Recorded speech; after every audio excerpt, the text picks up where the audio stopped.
जय श्री राम दोस्तों, मेरा नाम है अंकित शुक्ला और आज हमारा डे 35 यानी कि 183 डे का 35वां क्वेश्चन। तो क्वेश्चन हमारा मैट्रिक्स से है, लेकिन बहुत ही खतरनाक क्वेश्चन है इस बार। कह रहा let R is equal to matrix है 3x3 की और ABCD जो है वो हमारा ये नंबर्स दिए गए हैं जो आपके देख सकते हो सामने, कोई दिक्कत नहीं है, जो आप सामने देख सकते हो ये नंबर अपने को दिए गए हैं। अब कह रहा है कि नंबर ऑफ इन्वर्टिबल मैट्रिक्स बतानी है। क्या बतानी है? नंबर ऑफ इन्वर्टिबल मैट्रिक्स बतानी है। चलो सोचते हैं कुछ ना कुछ तो। ठीक है, सबसे पहले मैट्रिक्स अपने को दी गई है, पहले उसको लिखो यहाँ पे। तो मैट्रिक्स दी गई है AC0 3 2 5 और यहाँ पे BD 0। अच्छा, एक काम कर सकते हैं, इन्वर्टिबल का मतलब आप जानते ही हो, जिसका डिटर्मिनेंट जो होगा वो 0 नहीं होगा, जिसका जो डिटर्मिनेंट होगा वो 0 नहीं होगा।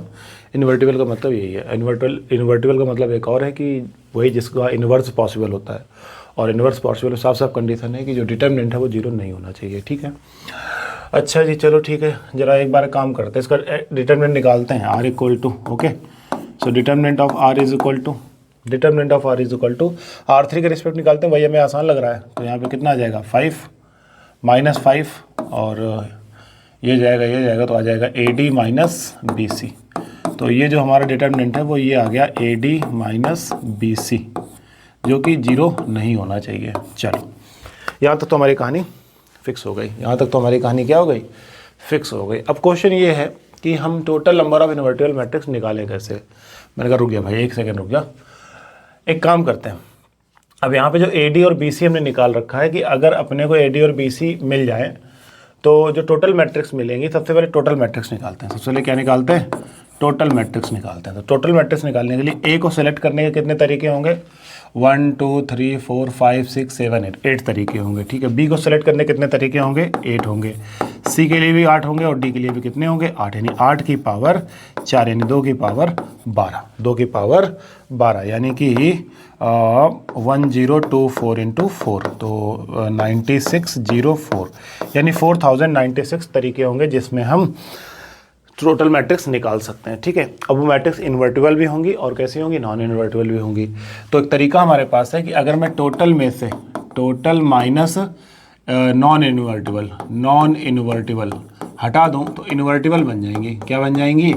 इन्वर्टिबल बन जाएंगी। बिल्कुल सही बात बोले आप सर, कि अगर टोटल में से नॉन इन्वर्टिबल हटा दें तो हमारी मैट्रिक्स क्या बन जाएंगी? इन्वर्टिबल बन जाएंगी। ठीक है, अब वो इन्वर्टिबल निकालेंगे कैसे? चलो हम बताएंगे आपको। देखो कैसे बताएंगे। केस बनाएंगे। पहला केस हम ये बनाएंगे कि केस नंबर 1 में ABCD जो है वो कैसा है। पहला केस जो अगर हम बनाएंगे यहाँ पे, तो जो ABCD है हमारा वो कैसा है? पहला केस में ABCD कैसा है? सेम है। ABCD कैसा है? 0 है, चारों 0 है। पहले केस में ABCD क्या है? चारों 0 हैं। अब चारों 0 अगर होंगे तो सिर्फ एक ही तरीका होगा, ABCD 0 हो जाए, ABCD क्या हो जाए? 0 हो जाए, बात खत्म हो गई। ठीक है ना। सेकंड क्या होगा? सेकंड हमारा ये होगा कि कोई 3 0 हो जाए, कितने हो जाए? कोई 3 0 हो जाए। ठीक है, कोई 3 0 हो जाए तो बात तो समझ आ गई अपने को।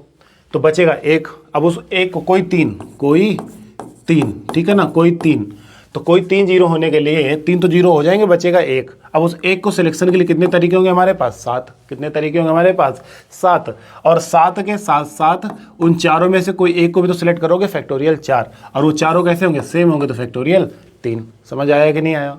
फिर से समझा देता हूँ। ABCD अगर 0 हो जाए, सबसे पहला केस ले रहा हूँ कि ABCD चारों 0 हो जाए। ठीक है ना, पहला केस में ले रहा हूँ कि 0 बनाओ। सबसे पहला केस ले रहा हूँ 0 बनाओ। क्यों? क्योंकि जब 0 बना दोगे तो ये कंडीशन कहाँ गई? ये कंडीशन भी क्या हो जाएगी? 0 हो जाएगी। ये क्या हो जाएगी? 0। तो हम बना रहे हैं नॉन इन्वर्टिबल मैट्रिक्स, क्योंकि टोटल माइनस नॉन इन्वर्टिबल ही हमारा आंसर देगा। तो नॉन इन्वर्टिबल का मतलब उसका डिटरमिनेंट 0 होना चाहिए। तो पहला केस था कि ABCD पूरे 0 हो जाए, तो ठीक है, कोई 0 कर दिए। कोई 3 0 हो जाएंगे तो भी हमारी कंडीशन में, कोई 3 0 में कंडीशन 0 हो जाएगी। ठीक है, तो कोई 3 में सबसे पहले कोई 3 0 हो जाएंगे तो बचेगा एक। उस एक को सिलेक्ट करने के 7 तरीके हो गए, क्योंकि 0 तो उसको ले नहीं सकते। फिर उन चारों में से कोई एक भी तो तुम सेलेक्ट करोगे जिसको 0 नहीं करना है, तो फैक्टोरियल 4। समझ आया कि नहीं आया? और रिपीट करेंगे तो फैक्टोरियल 3। चलो तीसरा केस ले लेते हैं। तीसरा केस ये है कि कोई 2 0 हो जाए, क्या हो जाए? 0। कोई 2 0 कैसे हो जाए कि सर मान लो ये दोनों 0 हो गए, तो फिर तो ये 0 नहीं होगा ना। मैंने कहा उसी तो कह रहा हूँ, इन दोनों में से कोई एक 0 हो जाए, यानी 2C1। ठीक है ना, एक बचेगा। उसके तरीके कितने हो गए? 7। उसके तरीके कितने हो गए? 7। क्या दिमाग लगाया है सर। इसी तरीके से कोई एक 0 हो जाए, 2C1 और एक बचेगा, उसके तरीके कितने हो गए 7। समझना मेरी बात पहले, इसका आंसर आ गया 1, इसका आंसर आ गया 28 और ये आ गया 98 99 196। समझ आया कि नहीं आया, समझ आया कि नहीं आया? बहुत ही आसान तरीका बता रहा हूँ, ठीक है। एक चौथा केस भी है। चौथा केस ये है कि हम उसमें से ऐसे नंबर लेंगे जिसके लिए वो आपके यार जीरो नहीं होगा। अब कोई कहता है कि सर अगर मान लो कि एक नंबर जीरो हो जाए, मतलब इसमें आपने 4 का लिया, 3 का लिया, 2 का लिया, मान लो 1 हो जाए, तो अगर कोई एक भी जीरो होगा तो भी वो केस नहीं बनाएगा, तो भी वो केस हमारा नहीं बनाएगा। समझ रहे हो ना, वो जीरो नहीं बनाएगा। चलो चौथा केस। अब चौथा केस ये है कि कोई एक जीरो हो जाए। चौथा केस ये है कि अब की कोई जीरो ना हो। चौथा केस ये है कि अब की बार कोई जीरो ना हो। अब की बार मैं ABCD जीरो नहीं करूँ। पहले केस में मैंने ABCD को जीरो के लिए किया था, अब की बार मैं ABCD जीरो नहीं कर रहा, यानी कि चारों के चारों सेम हो जाएं। अब जब चारों के चारों सेम हो जाएंगे तो अगर ABCD जीरो ना हो, ABCD जीरो ना हो, ओके, और चारों कैसे सेम हो जाएं, चारों कैसे हो जाएं, सेम हो जाएं, सेम हो जाएंगे तो भी आंसर कैसा हो जाएगा, जीरो हो जाएगा। सेम हो जाएंगे तो भी आंसर कैसा हो जाएगा, जीरो हो जाएगा। तो उसके तरीके कितने हो गए 7, उसके तरीके कितने हो गए 7। समझना मेरी बात पहले, उसके तरीके कितने हो गए 7, ठीक है ना। सेकंड केस, सेकंड केस ये है कि कोई दो सेम हो जाए। दो कैसे हो जाए, सेम हो जाए। दो कैसे हो जाए, सेम हो जाए। दो सेम हो जाए और दो डिफरेंट हो जाए।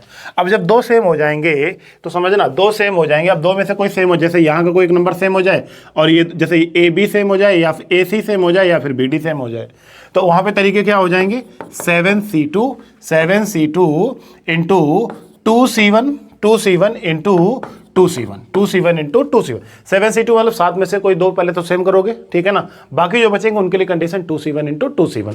समझ आया कि नहीं आया? चलो अब जरा इसको भी सॉल्व कर लेते हैं जल्दी से। तो ये तो आ गया हमारा 7 और ये आ गया कितना 4। 7C2 कितना आ जाएगा, 7C2 हमारा आ जाएगा 7 6 21 इंटू 4, तो ये हमारा आ जाएगा 84। कितना आ जाएगा 84। चलो इन सभी को काउंट कर लो, तो टोटल काउंट हमारे पास कितने आ जाएंगे, 8 1 9 6 15 15 7 22 22 4 26 की 6 हासिल 2 2 2 4 9 4 13 13 13 13 8 21 1 2 बचा 2 1 कितना हो जाएगा 3 316 केस आ गए हमारे पास टोटल, जिनके लिए ये हमारे पास कैसी हो जाएगी, ये हमारे डिटर्मिनेंट क्या हो जाएंगे, जीरो हो जाएंगे, ठीक है ना। अगर नहीं समझ आया तो एक बार वीडियो को फॉरवर्ड करके देख लेना, फिर से समझ आ जाएगा तुम्हें।